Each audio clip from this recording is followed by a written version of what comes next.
Hello बच्चा party, आपके अपने YouTube चैनल क्लैसी माइंड्स एकेडमी पर आपका स्वागत है। क्लैसी माइंड्स आपके लिए लगातार YouTube पे वीडियोस अपलोड कर रहा है क्लास 10th मैथमेटिक्स के, जिसमें क्लैसी माइंड ने chapter first and chapter second real numbers and polynomials के वीडियोस ऑलरेडी अपलोड कर चुके हैं, जिसमें कि सारे टॉपिक्स और जितनी भी एक्सरसाइज है उनको कवर किया गया है। आज हम लोग बात करेंगे चैप्टर नंबर 3 की, जो कि हमारा है pair of linear equation in two variables. आज जो हमारा लेक्चर है वो इंट्रोडक्शन है किसका, 3rd chapter, that is pair of linear equation in two variables. तो हम लोग यहाँ पे बात करेंगे general form of linear equation in one variable. तो यहाँ पे बेटा जो वन वेरिएबल्स की जनरल फॉर्म होती है वो आपका होता है ax plus b is equal to 0, जिसमें a जो है वो हमारा 0 नहीं होना चाहिए और a एंड b हमारे क्या है, कोई भी यहाँ पर रियल नंबर्स है। लेकिन ये याद रखेंगे कि 0 को छोड़कर a हमारा कोई भी यहाँ पे रियल नंबर्स होगा। और यहाँ पे ये चीज हम ध्यान रखेंगे कि हमारा जो linear equation in one variables होता है उसका एक मात्र सॉल्यूशन निकलता है। तो हम बोल सकते हैं having one and unique solution. जो हमारे यहाँ पे जनरल फॉर्म दे रखी है ax प्लस b, तो उसका अगर हम सॉल्यूशन फाइंड करेंगे तो हमारे पास आएगा x equal to minus b over a। तो इसमें हमने क्या किया, प्लस b को शिफ्ट करेंगे तो माइनस का b हो जाएगा और a जो हमारा मल्टीप्लाई में तो यहाँ पे डिवाइड में आ जाएगा। तो यहाँ पे हम इसको देख लेते हैं किस तरीके से आया। ax plus b is equal to 0, ax is equal to minus b, x is equal to minus b over a। Clear? यहाँ पे हम आपको एग्जाम्पल्स के थ्रू इसको समझाना चाहेंगे। सपोज हमको दे रखा है 4x plus 5 is equal to 0 और हमें यहाँ पे x की अगर वैल्यू फाइंड करनी है तो हम किस तरीके से फाइंड करेंगे, 4x प्लस 5 शिफ्ट करेंगे तो हमारा 0 माइनस 5 हो जाएगा। So 4x is equal to minus 5, 4 multiply में जब हम इसका ट्रांसपोज करेंगे तो माइनस 5 ओवर 4 आ जाएगा। ये हमारा आंसर। क्लियर? इसके बाद हम लोग बात करेंगे general form of linear equation in two variables. Hello chapati, तो हमने यहाँ पे बेटा अभी देखा था general form of linear equation in one variable, तो हम यहाँ पे बात करेंगे linear equation in two variables. तो हम इसकी अब जनरल फॉर्म देखेंगे तो हमारे पास बेटा क्या होगा, ax plus by plus c is equal to 0। तो यहाँ पे हमारे a, b एंड c क्या है, कोई भी रियल नंबर्स होंगे। अब बेटा यहाँ पे हमने लिखा है a square plus b square should not be equal to 0। तो आप थोड़ा इसे समझिएगा, ये कंडीशन कब पॉसिबल होगी कि हमारा a और b क्या हो, वो इक्वल टू 0 हो जाए। दैट कंडीशन ओनली पॉसिबल जब हमारे पास a और b दोनों की ही वैल्यू क्या हो, 0 हो। जब 0 होगी बेटा तो 0 स्क्वायर प्लस 0 स्क्वायर तब हमारा क्या हो जाएगा, इक्वल टू 0 हो जाएगा। तो यहाँ पे जो जनरल फॉर्म है लीनियर इक्वेशन की वो हमसे ये कहती है कि a square plus b square जो है हमारा 0 के इक्वल नहीं होना चाहिए। तो इसका मतलब ये है कि जो हमारी यहाँ पे इक्वेशन दे रखी है टू वेरिएबल्स की, तो for the same equation a and b should not be equal to 0। दोनों ही हमारे क्या नहीं होने चाहिए, 0 नहीं होने चाहिए। इनमें से एक कोई 0 हो सकता है। अगर a हमारा 0 हो रहा है तो b 0 नहीं होना चाहिए, अगर b हमारे यहाँ पे 0 हो गया तो a 0 नहीं होना चाहिए। क्लियर? तो इसका मतलब है कि अगर दोनों ही 0 हमारे हो जाएंगे तो फिर ये हमारी linear equation in two variables नहीं रहेगी। क्लियर? तो हमें सिर्फ यहाँ पे कांस्टेंट टर्म्स ही मिलेगा। तो ये चीज हमने यहाँ पे लिखा है mathematically, a square plus b square should not be equal to 0, a b and c belongs to real number. Clear? तो अब यहाँ पर दूसरी चीज बेटा ये है कि जो हमारे पास linear equation in two variables के कितने सॉल्यूशंस होते हैं, तो linear equation in two variables के हमारे इनफाइनाइट मैनी सॉल्यूशंस निकलते हैं। क्यों इसलिए निकलते हैं बेटा, ये जो हमारा क्या लीनियर इक्वेशन है, किसकी इक्वेशन है, एक लाइन की इक्वेशन है यहाँ पे, और लाइन जो होती है वो इनफाइनाइट मैनी पॉइंट से कंसिस्ट होती है। तो इसी वजह से इसके इनफाइनाइट मैनी सॉल्यूशंस भी होते हैं।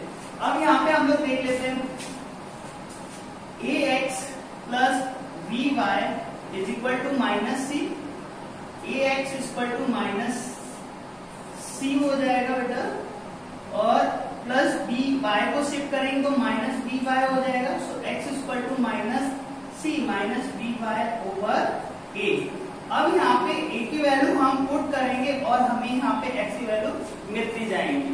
ओके, तो ये हमारी एक जनरल फॉर्म थी, तो हम उसको कैसे एक्स को वाई के टर्म्स में लिख सकते हैं ये हमने आपको बताया, और वाई को हम एक्स के टर्म्स में भी यहाँ पर लिख सकते हैं। अब हम एक एग्जांपल लेंगे जिससे कि हम समझेंगे कि किस तरीके से उसके हम इनफाइनाइट मैनी सॉल्यूशंस फाइंड कर सकते हैं। ओके, यहाँ पे बेटा मैंने एक एग्जांपल लिया linear equation in two variables का, और हम ये देखेंगे किस तरीके से इसके इनफाइनाइट मैनी सॉल्यूशन निकलते हैं। तो यहाँ पे बेटा या तो आप x को y के टर्म्स में लिखो या फिर y को x के टर्म्स में लिखो। मैं यहाँ पे क्या करूंगा, x को y के टर्म्स में लिख लेता हूँ। तो हमारे पास क्या हो जाएगा, x इक्वल टू -4 और -y। अब यहाँ पे बेटा हम लोग क्या कर सकते हैं, y की वैल्यू पुट करेंगे और x की वैल्यू हमें यहाँ पर हर बार मिलेगी। अब जैसे कि यहाँ पे y इक्वल टू अगर 1 रखेंगे तो x equal to -4 -1 equal to -5। हमने y की वैल्यू कितनी ली 1, तो x की वैल्यू कितनी आ गई -5। इसी तरीके से y की वैल्यू 2 लेंगे तो x equal to -4 -2 is equal to -6। तो यहाँ पे बेटा 2 लिया, यहाँ पे -6 आ गया। अब यहाँ पे y की वैल्यू अगर हम -1 ले लेंगे तो हमारे पास क्या हो जाएगा, x equal to -4 -1 -4 plus 1 equal to -3। तो यहाँ पे हमने y का वैल्यू कितना लिया -1 और x का वैल्यू कितना आया -3। तो इस तरीके से हम y की कोई भी रियल नंबर्स यहाँ पे पुट करेंगे तो हमें x का कोई भी रियल नंबर्स में वैल्यू फाइंड होगी। तो हमें इसके कितने सोल्यूशन मिलते हैं, इनफाइनाइट मैनी सोल्यूशन मिलते हैं। अब यहाँ पे हम लोग बात करेंगे general form of pair of linear equation in two variables की हम लोग यहाँ पे बात करेंगे, जो कि हमारा चैप्टर है। तो यहाँ पे हमने दो जनरल फॉर्म ले रखा है, a1x plus b1y plus c1 pair of linear equation in two variables से। तो मैंने यहाँ पे पेयर लिया बेटा, एक ये इक्वेशन है, दूसरी हमारे पास ये इक्वेशन दे रखी है। तो यहाँ पे हमारे पास क्या है, दोनों ही जनरल फॉर्म है, ये जनरल फॉर्म है और दूसरी हमारे पास ये जनरल फॉर्म है। तो यहाँ पे हम देख रहे हैं बेटा कि a1 square plus b1 square should not be equal to 0। a1 b1 c1 सभी क्या है, हमारे कोई भी रियल नंबर्स है। ठीक उसी इक्वेशन में a2 square plus b2 square should not be equal to 0। a2 b2 and c2 ये हमारे क्या है, कोई भी रियल नंबर्स। बात वही है बेटा जो कि हमने linear equation in two variables की बात की थी कि फॉर द सेम इक्वेशन, हमारी जो इक्वेशन यहाँ पे गिवन है उसके लिए a1 और b1 दोनों एक साथ 0 नहीं होने चाहिए। अगर a1 0 है तो b1 नहीं होना चाहिए, b1 0 है तो a1 0 नहीं होना चाहिए। वही सेम कंडीशन है, अगर दोनों ही हमारे यहाँ पे 0 हो जाएंगे तो सिर्फ हमें यहाँ पे कांस्टेंट टर्म्स ही मिलेगा। वही कंडीशन हमारे जो सेकंड इक्वेशन है उसके लिए यहाँ पर अप्लाई होती है। तो हमने यहाँ पे बोला था a2 square plus b2 square should not be equal to 0। a2 b2 and c2 belongs to real numbers. अब बेटा क्या होता है, यहाँ पे कुछ चीजें जो है हम लोग डिस्कस करेंगे इस वीडियो में आगे। कंसिस्टेंट इक्वेशन,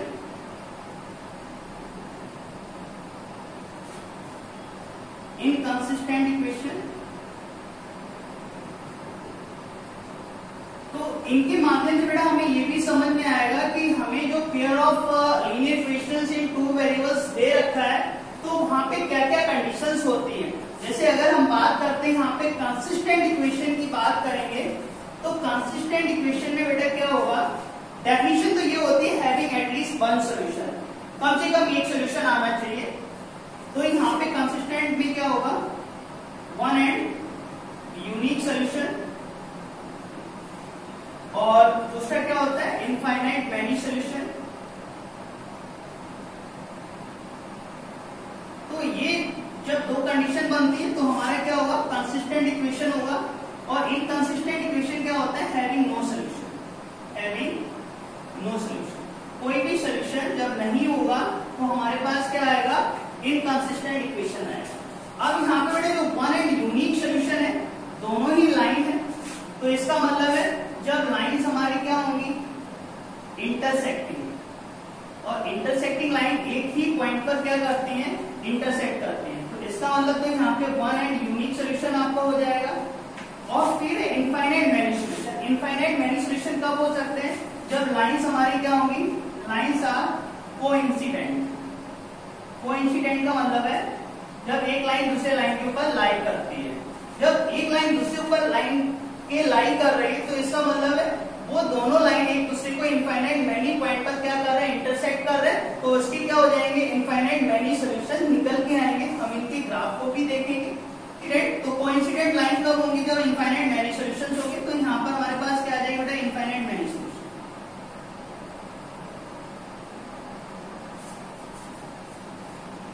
अब ये कंडीशन आती है having no solution. Having no solution का मतलब बेटा lines are parallel. Lines are parallel हो जाएंगी आपकी। तो पैरेलल का मतलब है they will not intersect each other. जब वो आपस में इंटरसेक्ट ही नहीं करेंगे तो उस कंडीशन में हमारे पास कोई भी सॉल्यूशन यहाँ पर निकल के नहीं आएगा। अब हम इसको बेटा ग्राफिकली और जो हमारे पास pair of linear equation in two variables दे रखा है उसके रेशियो के रिस्पेक्ट में हम लोग समझेंगे। ओके बच्चों, पार्टी यहाँ पर अगर हमारे पास कोई pair of linear equation in two variables दे रखा है, उसकी हमने यहाँ पे जनरल फॉर्म ली है और आपको पता है ऑलरेडी जनरल फॉर्म हम लोग डिस्कस कर चुके हैं।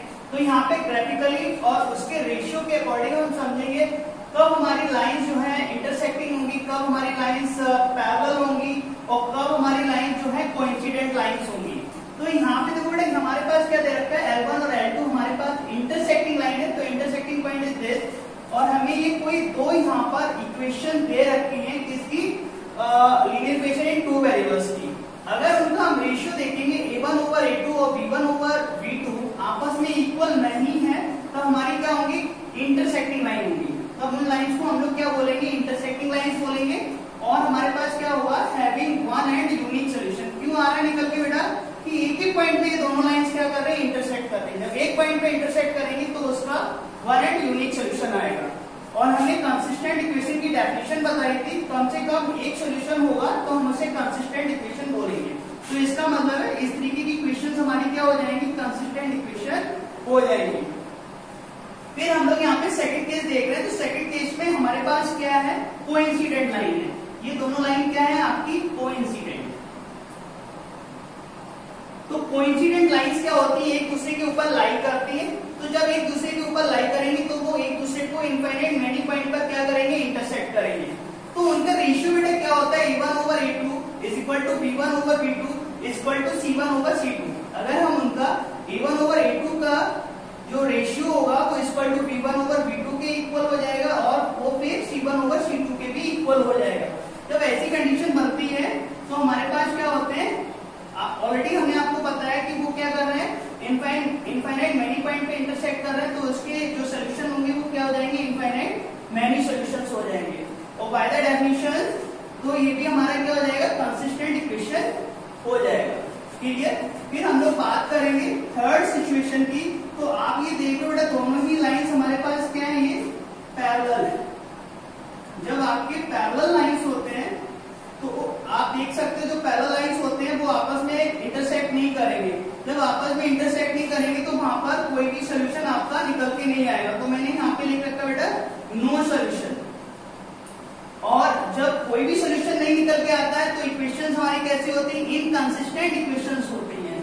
और उनकी अगर हम रेशियो से देखेंगे तो वहां पे रेशियो जो होगा उनके बीच में क्या रिलेशन होगा, A1 over A2 is equal to B1 over B2 should not be equal to C1 over C2। Okay बेटा, तो ये हमारा क्या था ग्राफिकली और उसके रेशियो के अकॉर्डिंग हम देख सकते हैं कि हमारी लाइन इंटरसेक्टिंग है। तो इंटरसेक्टिंग लाइंस के लिए रेशियो आपका क्या है, A1 over A2 should not be equal to B1 over B2। जब लाइंस हमारी कैसी है, कोइंसिडेंट है, तो हमारा A1 over A2 equal to B1 over B2 equal to C1 over C2 हो रहा है। और कितने सॉल्यूशन होंगे, इनफाइनाइट मैनी सॉल्यूशंस होंगे। और इक्वेशन कैसी होंगी, कंसिस्टेंट इक्वेशंस होंगी। फिर थर्ड सिचुएशन है कि जब हमारी लाइंस पैरेलल है तो वहां पे आपका कोई भी सॉल्यूशन नहीं होगा, क्योंकि आप जानते हैं पैरेलल लाइंस आपस में इंटरसेक्ट नहीं करेंगे। और वो इक्वेशन कैसी होंगी, इनकंसिस्टेंट होगी, क्योंकि इनकंसिस्टेंट इक्वेशन हमसे कहती है कि उसके कोई भी सॉल्यूशन जब नहीं होता है तो हमारी इक्वेशन इनकंसिस्टेंट हो जाती है। फिर हम यहाँ पे रेशियो के अकॉर्डिंग देखेंगे तो A1 over A2 equal to B1 over B2 should not be equal to C1 over C2। तो हम इस वीडियो में यहाँ तक ही कवर करेंगे। नेक्स्ट वीडियो में हम लोग कुछ इसकी एग्जांपल्स देखेंगे और हम ये भी जानेंगे कि हमारे पास अगर पेयर ऑफ लीनियर इक्वेशंस हैं तो उसके कितने मेथड होते हैं सॉल्व करने के। तो यहाँ पे मैं आपको बता दे रहा हूँ। और आपका elimination method and cross multiplication method को कवर करेंगे। Thank you.